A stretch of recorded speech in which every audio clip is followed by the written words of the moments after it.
حضرت امام ابو حنیفہ رحمۃ اللہ علیہ کے بارے میں کتابوں میں یہ لکھا ہے کہ وہ چھوٹی عمر میں یہ دعا پڑھتے تھے۔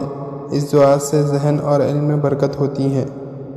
اللہم انا نستعینک علی طاعتک، اے اللہ، ہم آپ سے آپ کی اطاعت پر مدد چاہتے ہیں۔